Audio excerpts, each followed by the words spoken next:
During my tour, a lively group of tweens, with a handful of enthusiastic adult facilitators, was dissecting fish in one of the center's sophisticated science lab spaces. A group of young teens was working with other facilitators on self-selected independent science projects for an upcoming symposium where they present their findings to the larger community.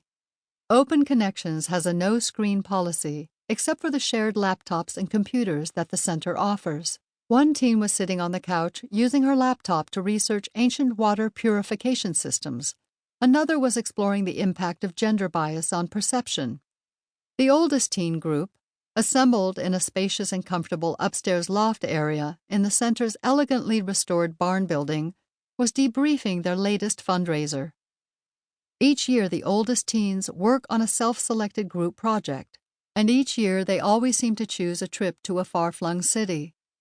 Then they do all of the travel planning, reservations, rate negotiations, and fundraising to ensure that the trip is fully paid for all attendees.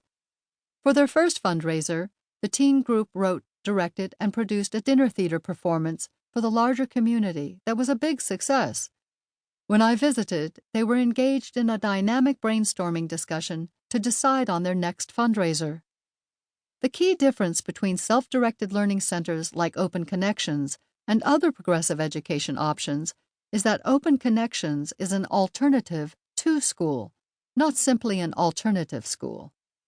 As registered homeschoolers, parents retain education autonomy and can take advantage of part-time programming tied to children's interests and free from compulsory schooling mandates around attendance, curriculum, and assessment. This grants young people the agency to learn what, when, how, and with whom they want, without an adult-imposed agenda. Like adults, young people engaged in self-directed education have the freedom to choose. With the support of their learning community, children and teens are able to decide how to spend their time and to pursue topics that most interest them, sometimes in a structured classroom way and sometimes not. Their learning is self-determined. While his peers rest in retirement, Peter Bergson is not slowing down. He is working to expand the vision of unschooling and self-directed education to more families in more places.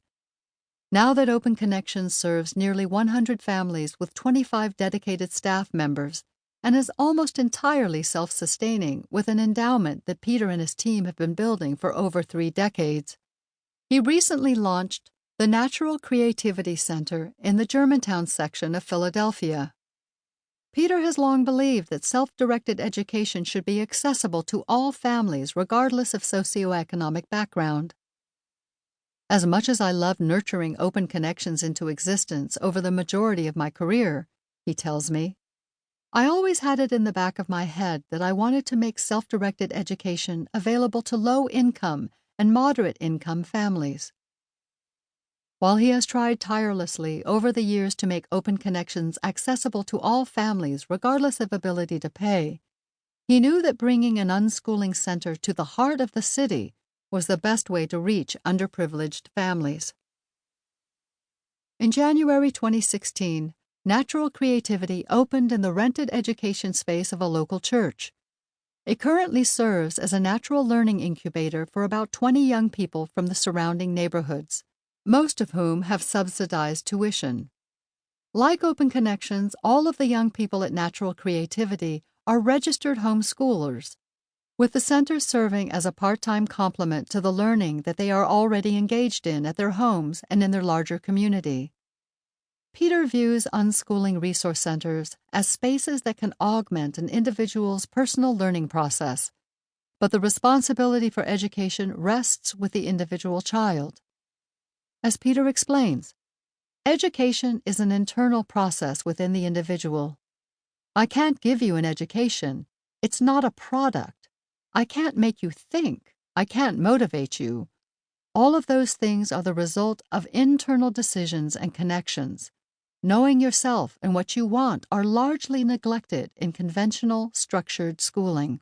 Natural Creativity focuses on facilitating the process of learning, with the product left up to each individual. Mountains of books and materials line the colorful walls.